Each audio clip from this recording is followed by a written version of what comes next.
gimana nih kabarnya? Pasti baik-baik aja kan? Oh ya, Nana habis belanja sedikit nih Sobat Bumi, belanja makanan. Ups, tapi maaf ya Sobat Bumi, plastik lagi, plastik lagi. Ternyata emang plastik yang akan pernah bisa lepas dari kehidupan kita. Tapi Sobat Bumi tahu nggak? Ternyata nih, plastik konvensional seperti ini itu membutuhkan waktu ratusan bahkan sampai ribuan tahun untuk dapat terurai di alam. Bahaya banget kan buat lingkungan kita? Memang plastik gak akan pernah bisa lepas dari kehidupan kita. Tapi ada alternatifnya nggak ya? Bagaimana kalau ternyata ada plastik yang benar-benar ramah lingkungan dan dapat terurai di alam? Nah, pas banget nih hari ini Sobat Bumi saksin episode Bumiku 1. Jangan kemana-mana ya.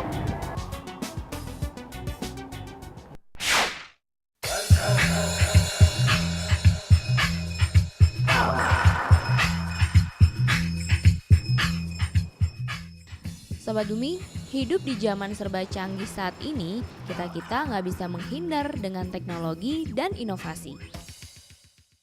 Kedua hal ini memberi manfaat, yaitu segala sesuatu dapat menjadi lebih praktis dan lebih efisien.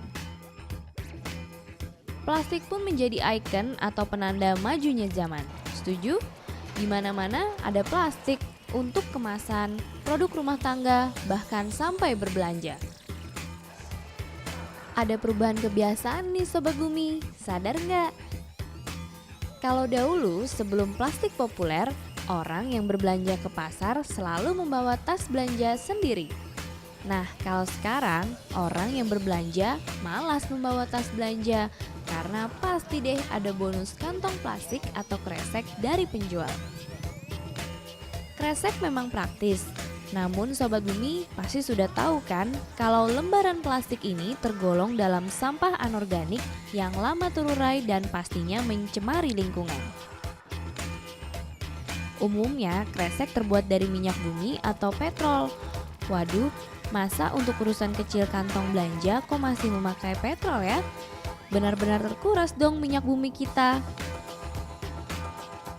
Lembaran kresek yang kita pakai dari hari ke hari lama-lama menumpuk dan menjadi sampah.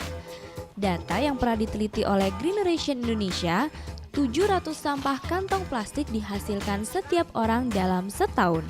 Gak main-main kan Sobat Bumi banyaknya? Plastik sangat dibutuhkan, namun juga masalah yang harus dicari solusinya. Yep, berbagai solusi sudah banyak juga. Ada tas belanja, berulang kali pakaian keci buatan Greeneration Indonesia. Berbagai inovasi plastik berbahan pati yang digagas Sobat Bumi, misalnya dari kulit pisang. Episode kali ini ada inovasi seru dan bagus banget, yaitu plastik berbahan pati singkong yang 100% dapat terurai secara alami. Hebat dan menarik banget kan? Karena pengembangannya sudah dalam skala industri. Simak ya di episode kali ini.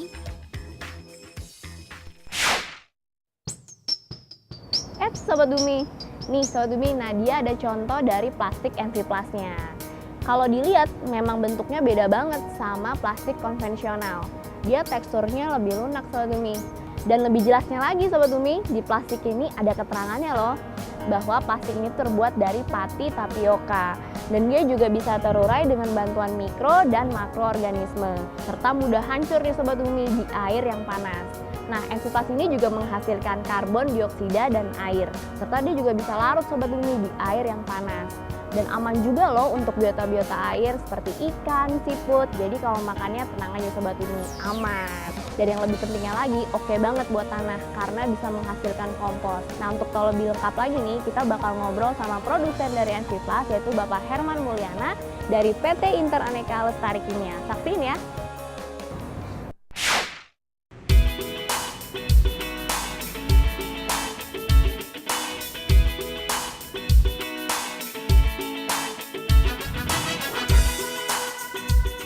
Saya Herman Mulyana, saya bertindak sebagai Direktur Utama dari PT Interaneka Lestari Kimia yang pada saat ini sedang akan mengembangkan, memasarkan produk plastik ramah lingkungan. Sebetulnya bukan plastik tapi mirip dengan plastik yang dapat dikatakan 100% biodegradable. Produknya adalah NP+, bahan baku utamanya terdiri dari pati berasal dari singkong atau tapioka starch, juga turunan dari minyak nabati, antara bisa juga dari minyak kelapa sawit, turunan dari kapur setelah diolah yang gabungan dengan arang. Setelah dikombinasi, diproses, akhirnya menjadi suatu resin yang seperti ini, butir-butir hampir sama dengan plastik, dan di dalam mesin blown film itu dijadikan suatu kantong-kantong.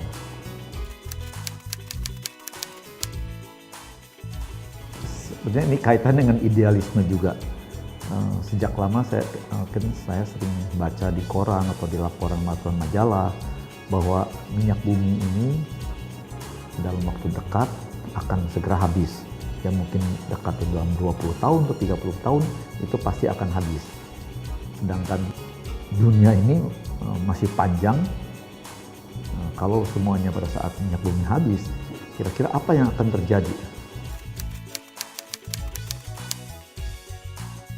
Salah satu NP+ adalah dia lebih hidrofilik. Dia density-nya lebih tinggi dari 1,2, antara 1,25 kurang lebih, dan dia akan tenggelam di dalam air, dan pada saat kena air dia akan melunak, dan pada saat melunak dengan mudah akan dikonsumsi oleh binatang-binatang air.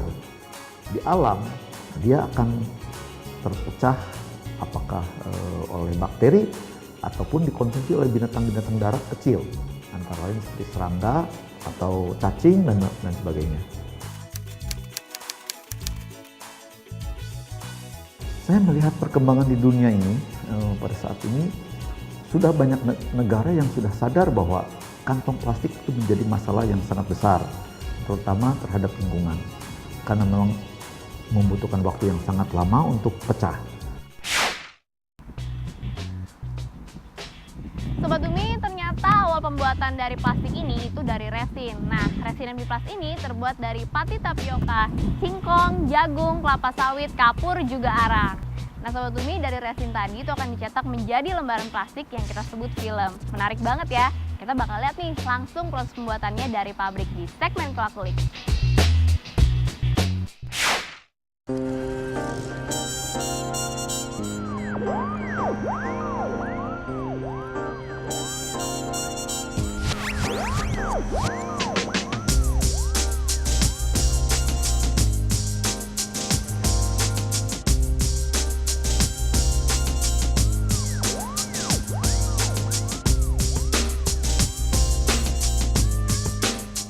Sekarang kita sedang berada di pabrik pembuatan kantong NP+. NP+ adalah kantong ramah lingkungan yang full biodegradable plastik. Ini adalah mesin pemrosesan biji NP+ yang terbuat dari tepung tapioka base-nya. Mesinnya relatif secara fisik hampir sama dengan mesin plastik konvensional, tapi ada bagian-bagian tertentu seperti skru dan die-nya itu perlu modifikasi sedikit. Proses pembuatan kantong NP+ yang ada di depan saya ini adalah hopper, tempat memasukkan resin atau biji NP+ untuk diproses lebih lanjut sebagai kantong atau sebagai film. Di sini mesin pemrosesan NP+, setelah tahap biji NP+ itu masuk lewat hopper, kita akan lihat tahap selanjutnya adalah biji NP+ itu akan melewati barel atau skru. Biji NP+ itu akan dipanaskan dengan temperatur 140 sampai dengan 180 Celcius. Dipanaskan sama dengan memproses biji plastik konvensional. Setelah dipanaskan, biji NP+ itu akan dikeluarkan lewat die blow film. Dengan rasio tertentu, biji NP+ itu akan dibuat film atau kantong, kemudian melewati take up roll untuk dibuat lembaran NP+. Kemudian di bagian ini bagian ini adalah proses untuk mencetak atau printing kantong NP Plus itu. Jadi di sini kalau ada kita mau kasih label atau mau kasih tulisan di kantong NP Plus itu, kita bisa letakkan tulisan itu di dua sisi, sisi depan dan sisi belakang. Nah ini seperti terlihat di gambar, ini tulisannya NP Plus, ada logonya. Hasil pencetakan ini selanjutnya akan di-collect ya, dijadikan satu roll seperti ini.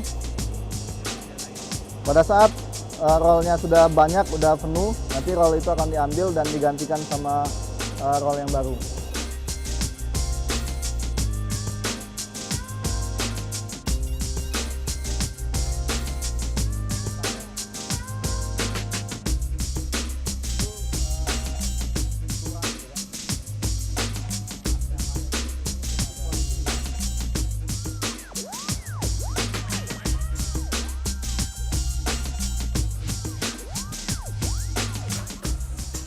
Ini roll hasil produk dari blow film mesin tadi, kemudian dibawa ke sini. Di mesin ini disebut mesin backmaking ya, backmaking mesin ya. Fungsinya adalah mencetak kantong. Jadi kantong itu akan dipotong sesuai ukuran atau permintaan customer. Kemudian di sini juga di mesin ini akan dilakukan proses sealing. Jadi kantong itu akan di-seal bagian bawahnya, kemudian akan dipotong sesuai dengan size yang diinginkan.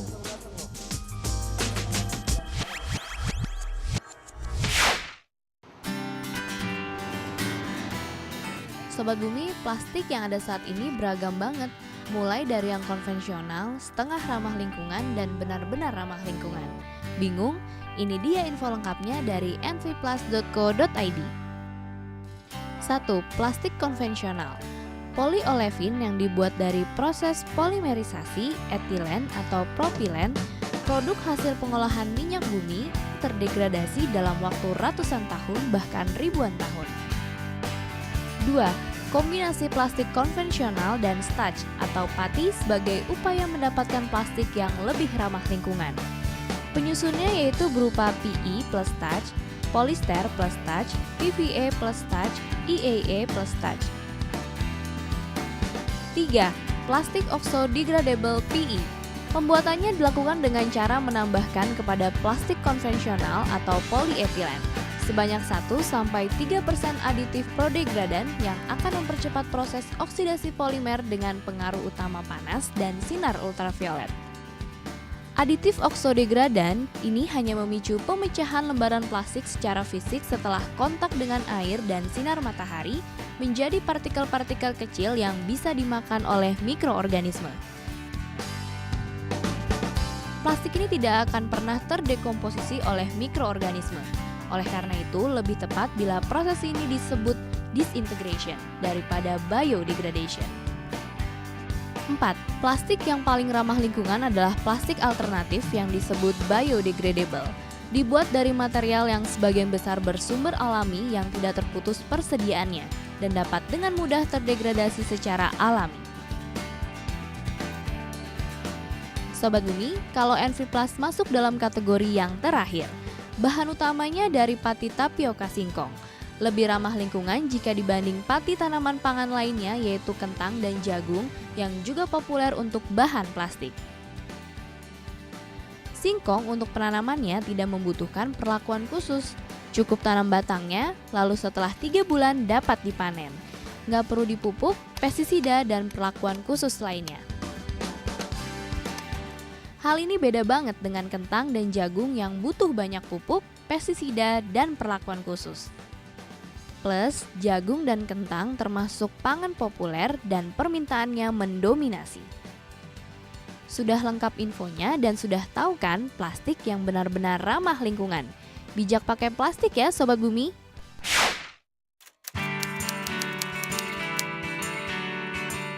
Pada saat ini NV Plus masih dalam tahap untuk pengembangan pasar. Salah satu yang sudah pakai ada justru beberapa perusahaan-perusahaan kecil yang sudah sadar akan lingkungan dan memang dengan pemakaian ini akan memang memberikan image yang bagus. Itulah perusahaan pet shop, perusahaan yang barang-barang sport untuk outdoor sport, dan pada saat ini memang kita sedang mentarget pasar ekspor, terutama di negara yang plastik sudah secara resmi dilarang. Singkong itu tanaman yang paling mudah ditumbuh karena kita tahu bahwa dengan hanya memotong dahannya saja, batangnya saja kita tanam di tanah, dengan gampang dia akan tumbuh. Bahkan di tanah-tanah yang relatif kurang subur, yang tidak cocok ditanamin tanaman lain pun singkong mudah tumbuh. Pada saat ini penggunaan singkong sebagai bahan makanan itu kecil sekali. Sebagian besar singkong itu yang diolah menjadi tepung. Tepungnya itu adalah dipakai untuk kebutuhan industri, antara industri kertas dan industri tekstil sebagai sizing. Jadi penggunaan untuk bahan plastik enviplas ini sebenarnya hanya kecil sekali dan mungkin tidak ada 1/4% daripada seluruh produksi tepung singkong.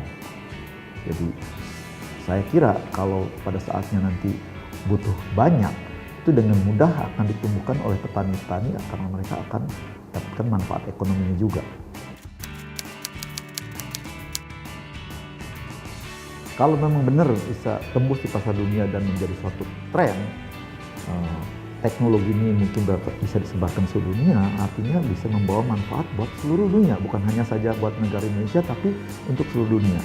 Buat saya suatu kepuasan juga kalau bisa berhasil. Ya, sangat puas sekali karena bisa berbuat sesuatu yang bermanfaat buat begitu banyak orang dan tidak menyebabkan polusi terhadap lingkungan dan memberikan nafkah yang terhadap orang yang lebih banyak lagi. Oke, ini yang ada di depan saya adalah hasil jadi kantong-kantong enviplas dari berbagai ukuran dan berbagai macam warna. Jadi untuk size atau lebar itu tergantung customer ya, customize. Kemudian warna juga customize. Jadi kita pernah bikin warna hijau, biru ya, dan merah ya kan. Nah kemudian adalah contoh-contoh kantong enviplas yang sudah komersil yang pernah kita bikin untuk dijual ya. Ini ada dari Bugi ya, kantong Bugi ya. Selanjutnya ini yang di depan saya adalah kita melakukan uji beban untuk menunjukkan bahwa kantong enviplas itu mempunyai kekuatan dan properties yang sebetulnya sudah mendekati plastik konvensional. Jadi seperti ini, ukuran yang sama dengan kantong plastik yang biasa kita pakai sehari-hari itu. Ini bebannya 6 kilo. Ini dilakukan uji bebannya mulai tanggal 8 bulan 3 2013 ya. Nah ini untuk spesifikasi kantong sampah ya. Kantong sampah ini kita lakukan uji bebannya 12 kilo. Ini dimulai tanggal 7 bulan 1 2013. Jadi udah cukup lama ya. Tanggal 7 udah 2 bulan lebih ya. Ini juga sama spesifikasi kantong belanja. Ini kita lakukan uji mulai tanggal 4 bulan 3 2013 dengan beban 8 kilo. Jadi ini cuma ingin membuktikan bahwa secara kekuatan dan properti kantong enviplas itu sudah sama dengan plastik konvensional.